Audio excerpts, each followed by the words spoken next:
Marami daw pastor na nag-i-invite sa kanya upang magturo ng giving dahil ayaw ng mga pastor na magturo sa simbahan nila. Sabi niya, alam mo pastor, you are doing injustice to your congregation because you are not teaching them the right things. Hindi mo itinuturo sa kanila yung tamang bagay. Kaya ikaw ang may kasalanan. Kung pag-aaralan po natin ang Biblia, mula umpisa hanggang matapos, it is all about giving. Dito po yung central verse na ginanap natin at binibigyan natin ng diin sa ating pag-iibanghelyo at pagbabahagi ng salita ng Diyos ay ang John 3:16. Hello. Mas maganda to. Naka-mixer. Parang may echo. So, kita nyo, meron tayong bagong mixer ngayon. At dahil sa inyong pagbibigay, the Lord is improving our system. I am praying to God that the Lord would one of this day give us the first place of worship, a permanent place of worship. Pero marami pa akong idinidili si Lord sa atin. It is first and foremost sa ating heart, sa ating conditions ng ating spirituality. If God see the preparedness of His people, He is very ready to bless them and prosper them. Ang nangyayari po kasi dahil ang tao ay hindi handa sa malaking pagpapala ng Diyos, kaya hinuhold niya muna yung blessing. Kasi baka pag ibinigay sa atin ng biglaan, hindi natin makayanan, hindi natin mabitbit, nasasayang lang. So that's why, nanonotice natin, hindi kagad tayo pinaprosper ng Lord ng biglaan, yung biglang yaman, yung biglang sikat, biglang angat. Dahil minsan maraming tao, dahil sa biglang yun, baka makalimot, tapos hindi marunong i-handle yung success, nasira sila, yumabang, bumagsak din. Kaya, it is a matter of process. Kaya wag yung mga iba, wag kayong mainip na 12 taon na tayo, wala pa tayong worship place. Meron na po tayong binigay na po tayo ng Lord. Sarili na natin at libre pa. Kaya lang sa Shimoki Tasawa. Anyway, GFCF din yun. Kaya, sabi ng Lord, nag-aanap ko yan ng building, babayaran niya pa, ito, libre. Di ba? Mga ganun lang, Lord. Ibang klase mag-bless si Lord eh. Hindi natin malaman ng pamaraan niya eh. Sabi, humihingi kasi kayo ng building. O, yeah, building. Yan lang, hindi dyan sa kita sa inyo. Kaya dapat next time, pag magpe-pray tayo, specific time and place para ibibigay niya sa atin yung tamang, ayan, 4 na piece of biblical giving. Okay? Tayo pong lahat ay manalangin muna para makausap natin ang Panginoon ng harapan at parang si Moses nakikipag-usap sa kaibigan niya. Panginoon, naririto po kayo sa aming kalagitnaan. Hinihiling po namin ang kaliwanagan at karunungan ng langit para sa tunay na pagbibigay sa isang biblical at makadiyos na paraan. Lord, Ikaw ang unang nagbigay, tinuruan mo kami. Kaya bilang mga tagasunod ninyo, Panginoong Yesus, matutunan namin ang aspeto ng buhay na ito. To become generous in all ways, because you are the first who showed to us what generosity means. You gave your life, your best, your everything, so that we could live an abundant, not only an abundant, but eternal life. Thank you for the gift. We love you, Lord. The gift of life, which is Jesus Christ Himself, the truth and the way. Salamat, Lord. Ikaw ang aming guro. Banal na Espiritu, tulungan niyo po kami. Amen. 4 na P, papansin, sa biblical giving. John 3:16, sino nakaka-memorize niyan? For God so loved the world that He gave His one and only Son, that whoever believes in Him shall not perish but have what? Ganda. Favorite na verse ni Ryan. Pasok, Brad. Ay, dito lang. Ano ba yan? Gawin na saya. Ano ba na talaga naman mga buhay-buhay natin talaga? O yun. Nakita niyo ba yung technology na binibigay sa atin ng Lord? Dati wala tayo niya. May mixer tayo ngayon. The principle is first, love. Say it with me, love. Love. All you need is love. The principle of giving, the first and foremost principle and fundamental reason why giving is being actualized, because of love. Somebody said you could give without loving, but you cannot love without giving. Gaano ba katotoo yun, kapatid? Pwede kang magbigay na walang pag-ibig, pero napaka-imposibleng magmahal ng walang pagbibigay. Are you there? So, ang unang prinsipyo ng pagbibigay, walang ibang dahilan niya kung bakit nagkakaroon ng ganyang aktualisasyon ay because sa pag-ibig. I give my time, I give my attention, I give my effort, I give my sapatos, I give my ulam, I give my pamasahe and my McDonald's to you because I care for you. Period. Nakukuha na natin ang prinsipyo. At sa pagbibigay, hindi po madali yun. May kaakibat na sakit at kabigatan sa parte na nagbibigay.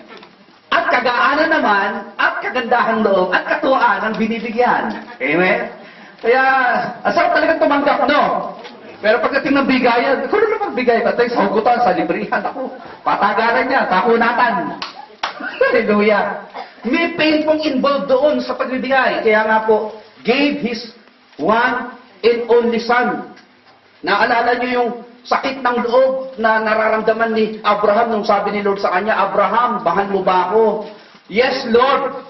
I-offer mo si Isaac, yung kaisa-isa mong anak doon sa Mount Moriah, ha? Litsunin mo sa harapan ko. Ay, ang sakit naman siguro. Naku, mabay, pagka gano'n, sabi ng Lord, offer your son to me. Kano ba naman, Lord? Love ko to, ha? You love me. Yes, Lord. Give me your son to me. Isaac offering lang naman yun, tinetest ka lang ng Lord kung talagang mahal mo nga siya. Kaya ba natin ibigay yung kinamahalin natin todo-todo? Mga nobya at nobya, mga kaibigan na dapat i-give up na kay Lord, pero hindi natin mag-give up dahil, nako, ang sakit. Hello, nandiyan pa ba kayo? Mga sakit po, meron pong kaakibat na sakit ang pagbibigay. Pero hindi tayo magdidil niyan sa mga susunod na kabanata na yan. Sa pagbibigay din po ay pribileho yan ng mga nabibigyan at tumatanggap. Kaya it is a privilege to be a recipient of a gift from the lover. Kaya kung sino ka man, pribileho yan, kapatid, ha? Huwag mo alisin yung privilege mo, parang konstitusyon niya, may karapatan ka. Recipient tayo ng regalo ng Diyos. Di ba, huwag humingi, makakaya eh. Karapatan mo yung kay Lord. Pero hindi tayo magdidil dyan. Doon tayo magdidil sa taas. Kasi iba, nagtuturo, puro dito lang sa 2, 3, and 4. Hindi balanse. Kinalimutan yung prinsipyo ng pagbibigay. Kaya nakukulto tuloy. Give me your money, give me your money, give me your money. God Lord will bless you. Mali yan. Promise. Siyempre, pagka ang nagbibigay at yung love, pinangakuan niya yung lover niya, sabi niya, bibigyan kita ng pangako. I will love you endlessly, eternally. I'm devoted to you. Promise is, the one who believes in Him shall not perish but have what? Hindi lang abundant, eternal yan. Hindi lang abundant, eternal. Mas gusto ko na eternal kaysa abundant. Para si Lazarus, nandito nung araw, hindi naman siya abundant nung nasa mundo siya eh. Namamalimos nga doon sa mayaman eh. Kaya lang pagdating doon sa kabila, abundant living. Komportable. Yung mayaman naman, na nagpasasa dito sa lupa, nung namatay na sa impyerno. Kaya hindi babalansin natin ang mga turo para hindi tayo nalilito. Purpose of biblical giving. Principle, love of God. Love of God muna tayo, pasok. This teaching is in sequential order. Ano yung sequential? 1, 2, 3, 4. Sunod-sunod. Hindi mo pwedeng unahin yung we cannot put the one on the place or we place it on the second or the third series, okay? Dapat grade 1, grade 2, grade 3, grade 4. Dapat sunod-sunod yun. Kaya hindi mo pwedeng tatalunan.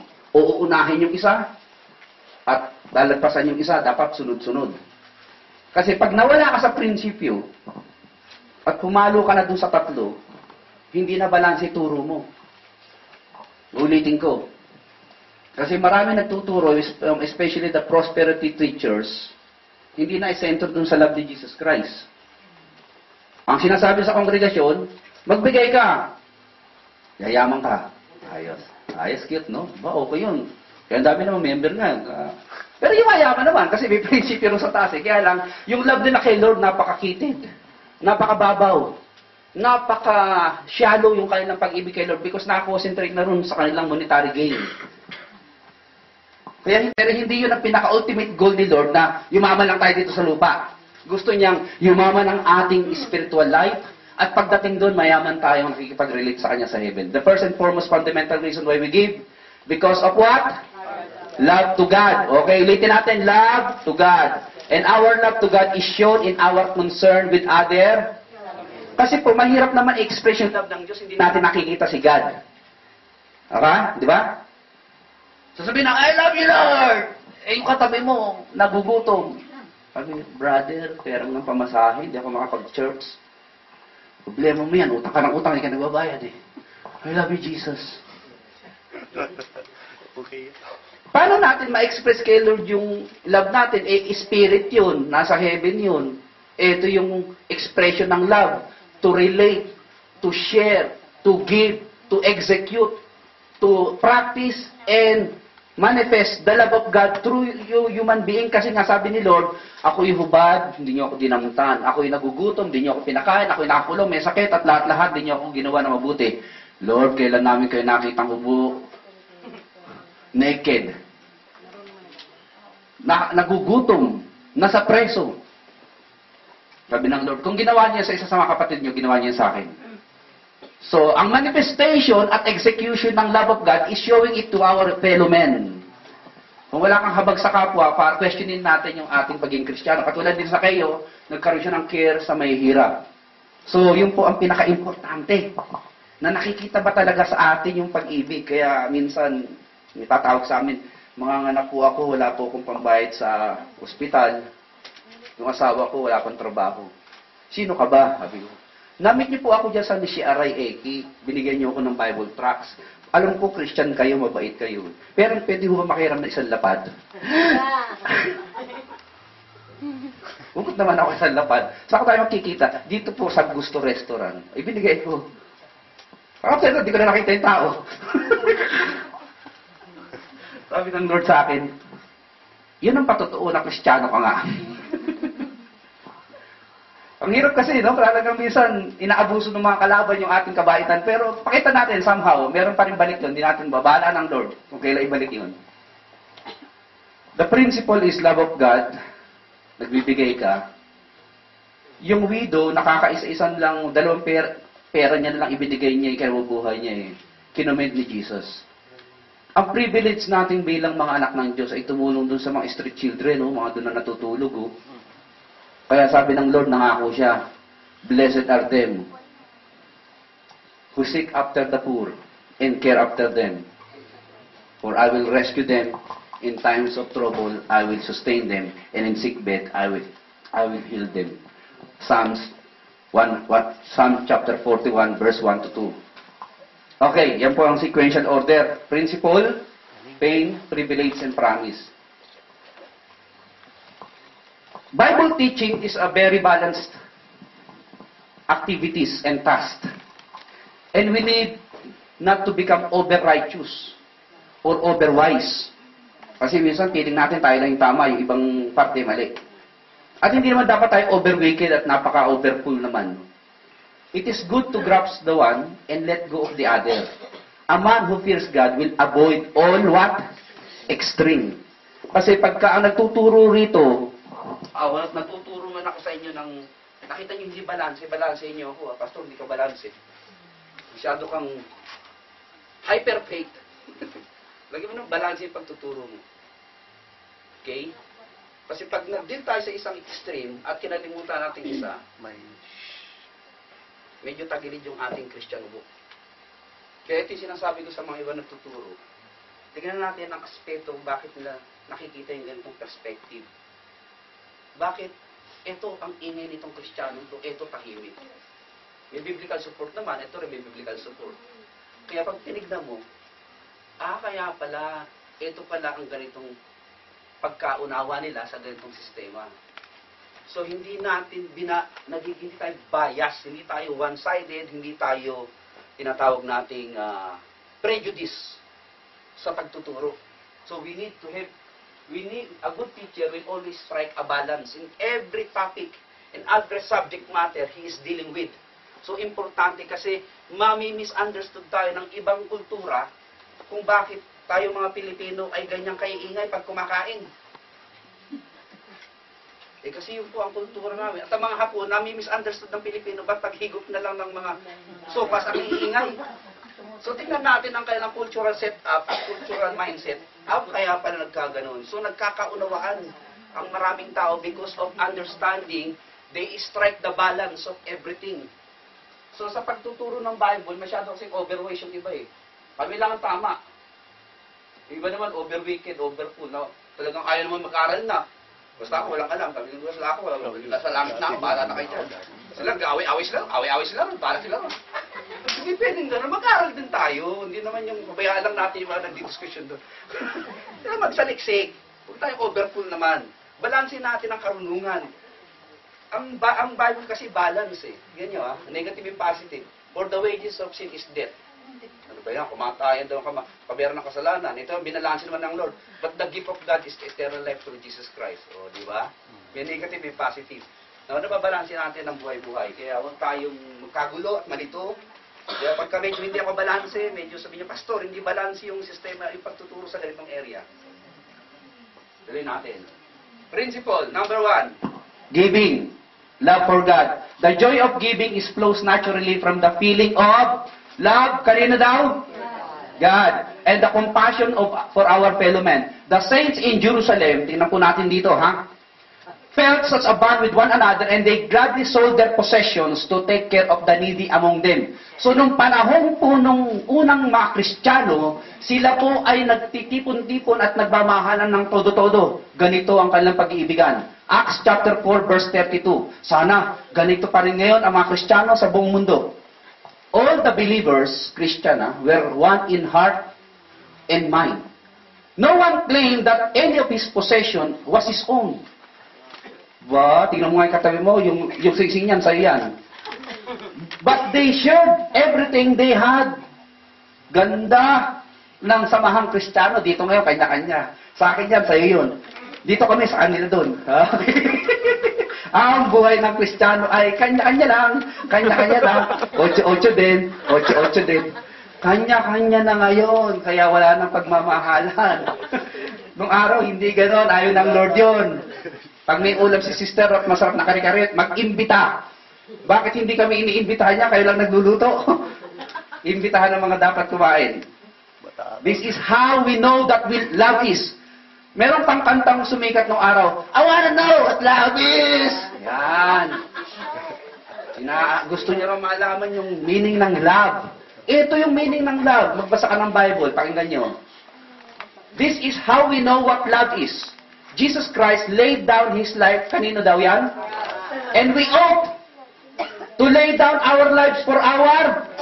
Tignan mo nga yung katabi mo, karapat dapat mamatay ka dyan. Karapat dapat bang kamatayan ng buhay yan. Ibibigay ko yung buhay ko dito sa katabin ko. Makulat pa sa... Matigoy pa ta sa tigoy Ayun daw ang Christian life, to lay down our lives for our brothers. If anyone has material possession and sees his brother in need, but has no pity on him, how can the love of God be in him? Question mark. Kine-question na ni dyan ngayon, yung mga Kristiyanong pa-born again, pa-Bible, pataas-taas ng kamay, pero yung nagugutom yung kapitbahay, hindi pinapansin. Dear children, let us not love with words or tongue, but with what? Action. Action and? Ayun. Kaya action ang mga Kristiyano. Let's go. Go for it. I love you.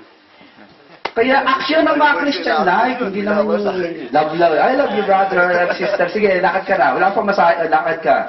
Hindi ganon. Makisakay ka dun sa may mga sasakyan, magtulong-tulong. Love one another. Ayan, sabi nga ni Jesus Christ, di ba? They will also answer, Lord, when did we see you hungry or thirsty or stranger or need clothes or sick or in prison or did not help you? Jesus replied, I tell you the truth, whenever you did not do for one of the least of these brothers, you did not do it for me. Anytime pala, pag gumagawa tayo ng charity, act of good, kind action towards people who are in need, natutuwa si Lord. Ay, ginagawa niya yan para sa akin. Pero hindi ka nag-expect ng ay, Lord nakita niyo ang galing-galing ko bless mo ako. Siguro kayo mahirap. Hindi ganon. Kasi love mo nga si Lord, kaya gusto mong Paul insists that love of God must invariably be connected with the spirit of generosity. It is spiritual quality that is paramount, but we must express this quality in every concrete sacrifices. So wala akong question dyan, universally accepted ng buong mundo at ng buong denominasyon sa buong mundo, pati Muslim, pati Hindu, naniniwala dyan, pag may pag-ibig, dapat nagbibigay. Walang ibang rason kung bakit ka nagbigay dahil may pag-ibig ka. Number 2, your devotion to God. Say it with me, devotion to God. Giving provides us an opportunity to prove just how much we are devoted to God. The saying put, your money where your mouth is, expresses this truth. We are to be a living sacrifices to God. Ano daw yung living sacrifices na yan? Romans chapter 12 verse 1. Pakibasa nga, sister. Therefore, I urge you, brothers, in view of God's mercy, to offer your bodies as a living sacrifices, holy and pleasing to God. This is your spiritual act of worship. Ayan. So, yung worship, yung giving pala is act of worship. Ano daw i-give mo kay Lord? Body. Saan ba yung bulsa mo nakadikit? Sa body mo, o sa pantalon mo, o sa sinturon lang? Body. Sa bag. Ay, naiiwan ang wallet sa bag. Pagdating sa offering, wala na madukot. Ayun. Nasaan daw yung bag? Nandun sa locker, nasa bahay. Ayun. So, paano kayo nakarating dito? Wala kayo pumasate. So, huwag nyo iaalisin yung wallet nyo sa katawan ninyo. Body is your bodies. Pagdating ng worship, nawawala yung wallet eh. Hindi nakadikit sa... Act of worship pala yung offering. Hindi lang yung damit ninyo, ang singsing ninyo, o yung buong katawan ninyo. Kasi nga, yung may nagpapabaptize, sabi ng pastor, alika na, ikaw na ang candidate na susunod. Pastor, teka muna, bakit? Yung aking wallet nasa bulsa. Sabi ng pastor, ilublob na rin natin yan. Bakit? Kasi kilala kong makunat sa church. Ikaw pinakamakunat doon. Pakita mo talaga, sabi mo sa mga kapatiran, lublob na rin ang iyong kakunatan. Hindi, niloloko lang siya ng pastor dahil parang may kinalaman na rin niya sa katotohanan na yung lahat-lahat ay ibibigay mo kay Lord. Lord, I give you my life. I give you my soul, excluding my wallet debt. Bakit excluded yung wallet? Kasama dapat yun. Tuloy natin, ano ba yung nangyari doon? When we give generously, we demonstrate that we have indeed made this complete commitment to the Lord. Ulitin ko, hindi ko kukunin yung pera niyo rito. Naturo ko sa inyo, mahal niyo ba talaga si Lord? Kasi susulong tayo dito sa church, wala tayo, pambira, wala tayong pamasahe, pupunta tayo dun sa outreaches natin, kuha tayo ng building natin, wala tayong budget. Paano tayo susulong? Kasi love nyo nga love nyo si Lord, love nyo yung gawain niya, kaya gusto nyong isulong ang kaharian sa Japan upang maraming taong makakilala kay Jesus. Kung meron tayong sariling worship center natin, alam nyo kung bakit? Lalagyan natin ng malalaking ilaw yun eh. Para pagdating ng mga tao, ano kaya meron dyan? Ang napakaraming ilaw dyan. Makikita nila, this is the light of the world. Mag-iilaw tayo sa Japan. Kaya hindi po inaalis sa akin ng Lord yung burden na yan. At one of this day, tatandaan ninyo, bibigyan tayo ng Lord. Basta, maayos lang po yung love natin kay Lord. Love namin si Lord. Kaya willing kaming magbigay. Sabi ng panahon ni Moses, di ba? Because of their love to God, halos hindi na, sabi ni Moses, tama na yung pagbibigay. Sobra-sobra na. For the tabernacle to be built up. 2 Corinthians 8:5. And they did not do as we expected, but they gave themselves first to the Lord, and then to us in keeping with God's will. Alam mo si Pablo nagsasalita diyan, sinusuportahan siya ng mga Corinthian people. Dahil yung mga Corinthians, ibinigay din ang sarili nila kay Lord, kaya nagsuporta sila sa missionary work ni Paul. Kaya, ang kinisa akin yung pera ko, basta importante, maisulong namin ang gawain ng Diyos. Mas mahalaga, marami tayong treasure may set up dun sa langit, hindi dito sa lupa. Pangatlo, trust in God. First, love to God. Second is devotion to God. And third is trust in God. Bakit ka nagbibigay? Dahil nagtitiwala ako sa Diyos ko. Ang Diyos ko, pinapakain ako niyan, hindi kami ginugutom. The man who gives his wealth away in order to serve God demonstrates that he puts his confidence in God and not in material things. Kaya ang hirap pong ikonbinse ang mga Kristiyano. Kaya ang ginawa ni Sakeo, nagdadaldal-dalang kayo na alam mo yung kuripot ako at mandaraya ako dito sa lugar niyo. Eto ngayon, Lord, kalahati ng kayamanan ko, bibigay ko sa may hirap. Natahimik yung mga detractor niya. Pangalawa, kung may nadayawan ako, 4 na ulit kong babalik. Anong natira kay Sakeo? Chinelas! Chinelas! Pero hindi pinabayaan ba ni Lord si Sakeo? Pagdating natin sa langit, pag nakita kayo ng pandak doon, kausapin natin kagad. Sakeo, saan mo dinala yung kayamanan mo? Ang dami nun. Well, isa sa mga malaking mansion siguro ang bahay ni Sakeo dun sa langit dahil marami siyang reward kay Lord dahil ang laki ng ginawa niya sa Panginoon. Give, sabi ni Jesus Christ but when you give to the needy, do not let your left hand know what your right hand is doing, so that your giving may be in secret. Then, your Father sees what done in secret will reward you. Kasi pag pinagmamayabang mo yung giving mo, nakita ng madlang people, pinalakaan ka na, kinuha ng picture, nadyaryo ka, donated by Mayor so-and-so, vote for him on the next coming election, wala na yung reward mo, kaya hindi ka na i-reward ni Lord. Kaya pag magbibigay kayo, simplihan nyo na lang. Sabi mo sa katabi mo, secret lang ha. Sabi mo sa katabi, huwag ka maingay. Secret lang natin. Secret nila ang pagbibigay. Huwag na tayo ipangamalabin na. Kasi yung iba nagsasalita na ganito Ay, alam mo ba, kaya hindi kita binigyan ng trabaho, balasubas ka pa rin ngayon. Die hungry ka pa rin hanggang ngayon. Ano yung die hungry? Patay gutom. Parang ganon, yung sinusumbat pa yung pagbibigay nila. Pangit yung ganon, ayaw ni Lord yun. Tapos binigyan ng, kung di kita binigyan ng rice cooker, hanggang ngayon wala kang panluto. Kunin mo na yung rice cooker, binigay mo sa akin. Magkagatong na lang kami. Ay, sinusumbat pa yung binigay. Hindi gusto ni Lord yun. Yung sinusumbat mo yung binibigay mo. Pag binigay mo na. Dahil nakita naman ng Lord yung puso mo, mahal mo kasi yung tao. Yung pala, hindi mo mahal yung tao, nag-expect ka ng kapalit paano naman, Pastor, thank you man lang, wala ko nadinig. O di si Lord na magte-thank you sa'yo kasi ginawa mo naman kay Lord yan, hindi naman sa tao, di ba? Bahala na si Lord. Kaya nga i-reward ka ng Lord O, i-reward ka. O, yung mga nagbigay ng kape, sino yun? Ay, ako, baka wala ang reward nyo, huwag nyo i-declare. Baka wala ang reward nyo. Yung nagbigay ng TV sa akin, sino yun? Huwag nyo taas ang kamay niya, baka wala ang reward nyo. Kaya, na-enjoy ka naman yung buhay dahil kasi I love you, kaya ako tinuturo ito, mga kapatid. Mahal ba natin talagang ng Lord, mga kapatid? Sabi ko kaninang umaga, nagpe-pray ako, naiyak na naman talaga ako, sabi ko, Lord. Sabi ng Lord sa akin, alam mo, iho, kahit anong pagtuturo at pagpapagal mo sa gawain, pag hindi mo naman mahal yung tinuturuan mo, wala ring halaga sa akin yung ginagawa mo. Kaya tumingin kayo sa mata ko, I love you all. Hindi hindi ko lang ma-express yung aking pagmamahal sa inyo. My wife and my family loves you. We pray for you. We care for you. Pag na kayo bumagsak sa buhay, malulungkot ako. Uningay si Mas. Pag nagkasakit kayo, malulungkot ako. Pag nagkasakit kayo, tawag niyo agad sa akin saan ang ospital ninyo. Kaya alam niyo, sabi ko doon sa isang sister doon sa Simo, alam mo sister, magkaroon ka ng isang local church. Ayoko nang patalon-talon ka. Bakit? Hindi mo alam kung sino yung pastor mo Nung nagka-cancer ka, sino yung bumibisita sa'yo?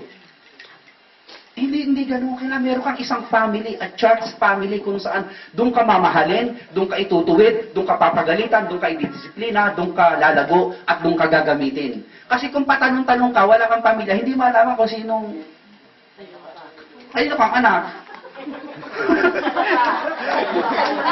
Palaboy. Sa loob kayo. Pumunta kayo sa loob. Huwag kayong lalabas ng labas.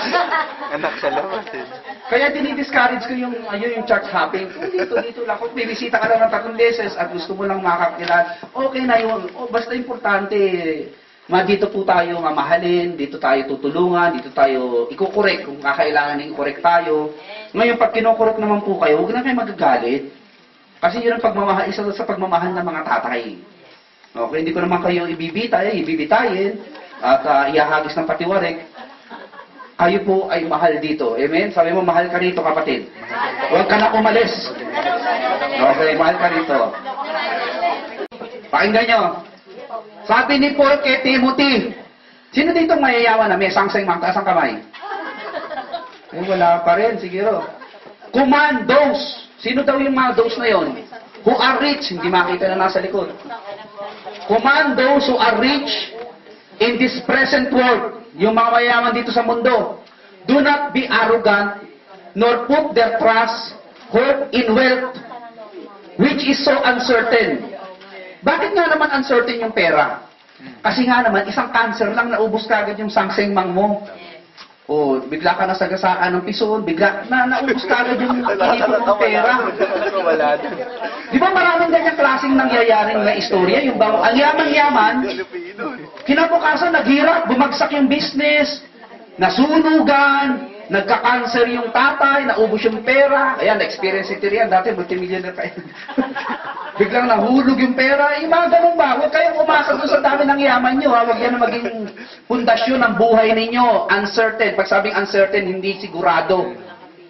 Meron ng bangko nung araw, sabi nilang ganyan eh. Hindi matitibag. Subok na matibay, subok na matatag, para kang asandal sa pader. Ano yung pader bumagsak? Wala na masandalan. Bangko Pilipino ba yan?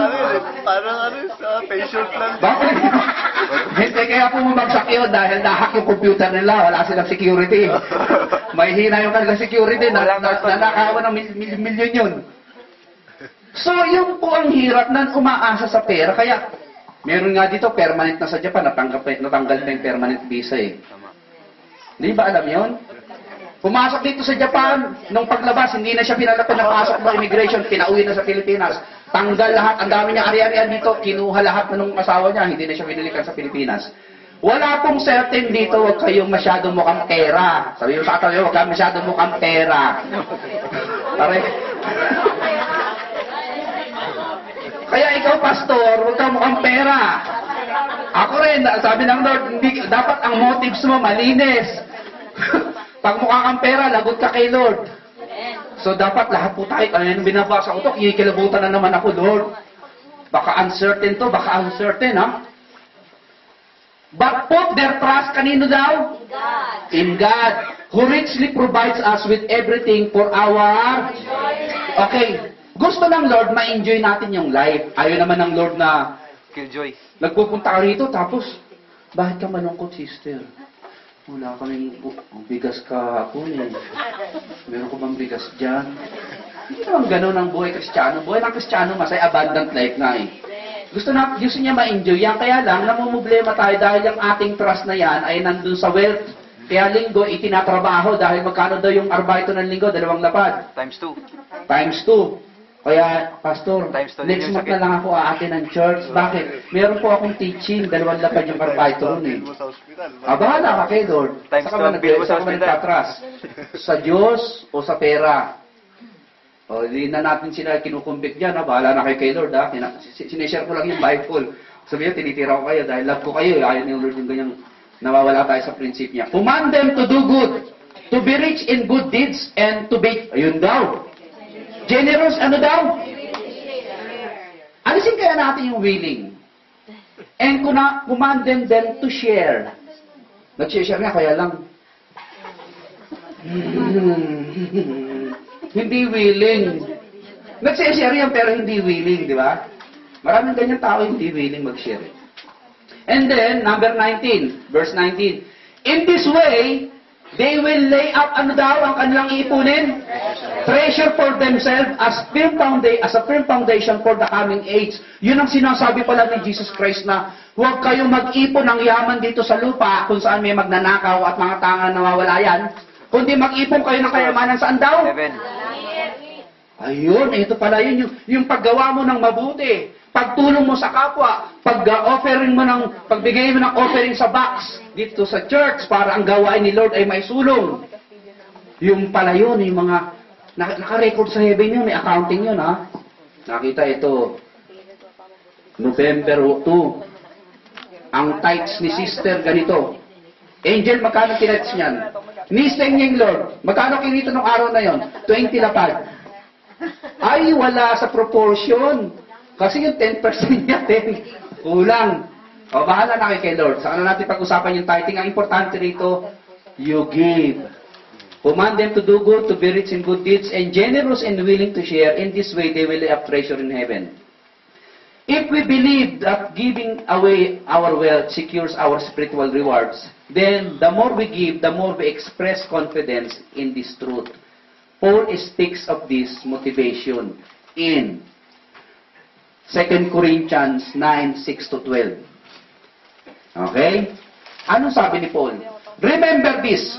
Kasi minsan nakakalimot kayo eh. Remember, whoever sows sparingly will also reap sparingly. Ang nagtatanim ng konti, umaani ng konti. Ang nagtatanim ng marami, umaani ng marami. Each man should give what he has decided in his heart to give. O desisyonan niyo sa puso niyo yung pagbibigay, hindi na pagpilitan. Not reluctant or under compulsion, for God loves a what? Cheerful giver. Isang dahilan kung bakit ka nagbibigay sa Diyos, dahil sabi nga ni Brother Mike, ito'y pasasalamat niya sa Panginoon. Bakit? Supposed to be, wala na siya rito sa Japan, pero nandito pa rin siya, kumikita pa rin ng lapad, at na-enjoy niya ang kanyang internet at computer. Palakpakan natin si Lord. Bait ni Lord. Kaya naman po, out of His thankfulness and gratefulness to God, mula sa kanyang pasasalamat sa Diyos, at buong pusong kagalakan dahil ang Diyos ang nagmamahal sa kanya at iniingatan siya, ano po ang ginagawa natin? Sabi ng Panginoon, and God is able to make all grace abound to you, so that in all things at all times, having all that you need, meron ka na lahat ng kailangan mo you will abound in every what? Good work. So, ang reason pala, kaya ka bine-bless ng Lord, ay yumaman ka rin sa mabuting gawa. Hindi yung puro sarili mo. Ang dami mo ng pera. Kita mo, maraming mayayaman na hindi giver, hindi generous, malungkot pa rin. Hindi nila na-enjoy. Bakit? Hindi kasi yun ang meaning. Hindi yun ang purpose. Hindi yun ang reason why God blesses them. Why is it maraming rich people, enjoy nila yung buhay nila? Dahil nakita nila ang dahilan kung bakit sila pinagpala ng Lord. To become a channel of blessing to those who are in need. Si Bill Gates po ngayon ay nakakonsentrate pa rin sa kayamanan, pero iba na ngayon ang kanyang pinopokus na according to the internet na nabasa ko, meron siyang tinatawag na philanthropic foundation kung saan sinusuportahan niya yung mga hospitals and all kinds of research to eliminate disease. Ba, maganda. Ay, hindi niya naman kakailangan ng 80, ilang billion na ba ang asset niya, brother? Mga 54 billion? Kung meron kang ganyan kayamanan, 54 billion US dollar. Wala ka na siguro maisip, kundi panahon na para ihasik na. Alam niyo itong Christianity, kung i-apply natin sa tunay na buhay, walang mahirap na Pilipino. Katulad ng Acts chapter 2. Yung mayayaman, i-disseminate yung kayamanan sa mga ilangan, tapos magkakaroon ng pair, parang socialistic type of equity. Ang ganda ng bansang Pilipinas. Yung mayaman na, sakit, yung mga masasakim na mayayaman ay aalisin nila yung kanilang kasakiman at kayabangan, bababa sila at itutulungan yung mga hirap. You know, Christianity is a very ideal so-called religion to all over the world. Kasi nandito lahat ng pinaka-fundamental ng tunay na maligaya at maayos at peaceful world. Kaya lang hindi na i-apply na maraming Kristiyano because of greed, selfishness, and self-centeredness. So ano po ang nangyari? Now si Lord yan who supplies seed. Ito yung sinasabi na seed, yung mga itinatanim nyo, anumang klase yan, pera man yan, pag-ibig man yan, tulong man yan, lahat ng seed of faith or whatever kinds of seed na itinatanim natin. So now Jesus Christ, the God who supplies seed to the sower, yung mga naghahasik, yung mga nagtatanim, and bread for food, will also supply the increase of your store of seed, and will enlarge the harvest of your righteousness. You will be made rich in every way. Ulitin ko, shalom yang every way dito, nothing missing, nothing broken. Rich in every way. Kasi hindi ka mayaman, ang dami mong pera, tapos may cancer ka. Ang dami mong pera, tapos ang dami mong kaaway. Ang dami mong pera, tapos lagi kang takot, wala kang peace of mind. Hindi rich sa akin yun . Ang richness kasi yung Nothing missing, nothing broken. Yung sinasabi natin, shalom. In all aspect of your life, ayos. Physically, relationally, financially, spiritually, emotionally, you are area medyo, hindi pa tayo pinagpapala ng Lord. Pero ang Diyos nandiyan naman, mahal naman tayo ng Panginoon eh. Every way, so that you can be generous in every occasion, that through us, your generosity will resort in what? Ayun, ang resulta pala niyan, kaya ka nagbibigay ng pagbibigay sa mga tao at nagiging generous ka dahil yung pagpapasalamat mo sa Lord. This service that you perform is not only supplying the needs of God's people. O, tignan nyo ha, may kailangan po kasi kami mga pastor at misyonaryo. Sabi kasi ng isa, ikaw kasi pastor, hindi ka nagsasalita ng needs mo. Kaya yan, natulog ka sa Miami Airport, imbis na nag-hotel ka.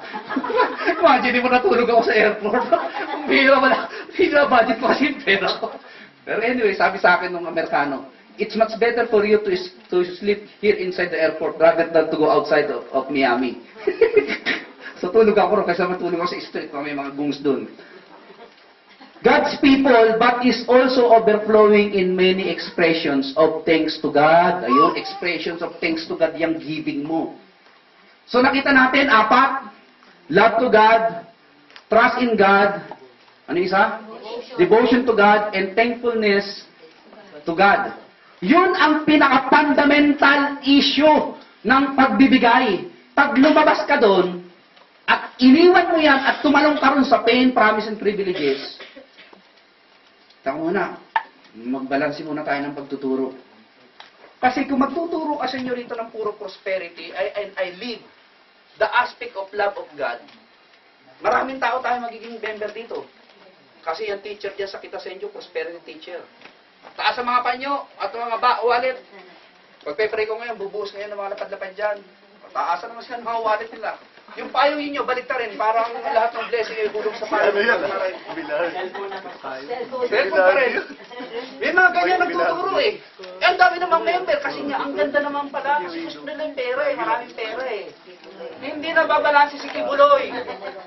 Okay lang yun. Totoo naman yun. Nakita ko I'm, lang sila I'm not against this prosperity teacher, pero ang totoo lang, dapat mabalansin natin. Gusto ng Lord prosperous tayo, okay? Kaya ituturo ko rin yung promise and privilege sa susunod na panahon. Binibigyan natin diin. Mahal niyo ba ang Diyos na pinaglilingkuran niyo? At naipapakita niyo ba ang love na yan sa tao na nangangailangan? Dahil kung wala pa ang pag-ibig, sabi ni Paul, if I speak in tongues of men and of angel, but have not love, I am a resounding gong and clanging cymbal. If I have gift of prophecy and can fathom all mysteries and knowledge, walang kwenta yung daming talino natin. If I have not and have a faith that can move mountain, but have not love, I am nothing. Dito niya binigyan ng diin sa verse 13. If I give all, how many? All I possess to the poor, and surrender my body to the flames, but have not love. Alam niyo itong pinagagawa ko mga kapatid, naiiyak tuloy ako mga kapatid. Sa totoo lang, gusto ko na lang magpayaman kaysa naman mamumblema at mangonsume sa mga church member na matitigas ang ulo.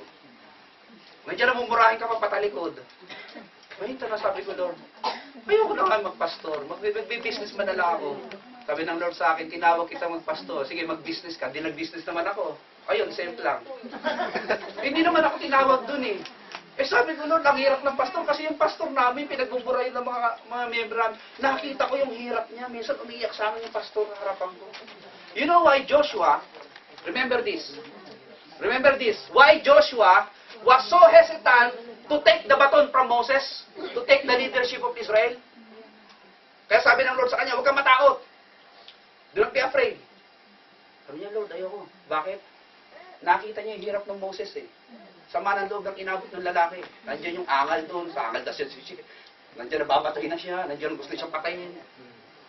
Ang hirap po ng leader. Kala niya madali ang leader, yung ibang gustong kumapil dito. Kung wala kang pag-ibig sa Diyos, nandiyan ang bumurahin ka doon. Kung pastor ka sa kita sa inyo, mukhang pera yan. Wala namang katotohanan. Sana marami akong pera. Ano yan? Yung bang gusto mo nang sumigaw, hindi ka makasigaw. Kaya mababatukan mo na lang yung mga isda mo sa bahay at mahampas mo yung mga usalo sa bahay. Minsan na-channel ko yung galit ko sa anak ko, sabi ko, I'm doing injustice to my children. Gusto ko suntukin yung computer, hindi ko masuntok. Yung mga gano'n, yung mga gusto mong i-release, hindi ka maka-release. Kaya sabi ng Lord, mamundo ka, doon ka magsisigaw. Kaya wag ho kayong mag-ambisyon, mag-leader kung wala kayong love. I will repeat. Meron po akong i-disciple, I'm a part of the discipleship training of this young man. In fact, bata pa siya noon, sabi ko sa kanya, tuturuan kita paano ka maging effective workers. Nainganyo ko siya, nag-aral siya sa Bible school, pero nakikita ko doon sa batang ito, kulang ang love niya sa tao. Parang ma-pride siya, gusto niya, pinapalakpakan siya, pag magaling siya mag-English, napalakpakan siya. Na-assign siya sa isang island, somewhere in, hindi ko sasabihin yung lugar, pakilala niyo siya. Hanggang naging ma-pride. Tinanggal sa pagpastor ng simbahan natin ng gawain hanggang nabalita ako ngayon ay nagtitinda-tinda na lang ng kamote. Yung kanyang dating pinapastoran ay nawala na, umahandle na lang siya ng mga 3 bina-Bible study niya. Why? Mararamdaman ng tao pag wala kang pag-ibig sa kanila, kapatid. Pag ito lang ang binibigay mo sa kanila, hindi ko mababa rito, sabi ng Lord. Enough for your knowledge. People don't care how much you know until they know how much you care. I will repeat. People don't care how much you know until they know how much you care. Ganun natin yan. Alam niyo po, Utol. iniiyak ko naman po sa Panginoon. Sabi ko rin sa isang sister, alam mo sister, love kita kung ganyan ang ugali mo. At napakita mo sa ibang kapatiran dito, magharap ka na lang ibang church. Kasi kung hindi ka magpapadisiplina sa akin at aawain mo ako at nakikita ito ng ilang member at leader natin, hindi tayo magkakaroon ng kasunduan. Sabi ko sa kanya. Sabi ko, ako hindi yata ako bagay sa'yo. Papakita ko lang sa'yo pag umahal ko sa'yo. Pero kung naghahanap ka pa ng iba, nag-expect ka na mas mataas sa akin, you see what I got and you got what I see in me. Eto lang ako. Kaya tinatanggap ko kayo what you are, I accept you accept me what I am because of love. Amen. Kaya in conclusion, brother and sister, the first fundamental reason why we give because of our love to God. And our love to God is shown in our concerns with other fellow man. Ministry is love. Sino dito ang mga mag-a-handle ng mga Bible class?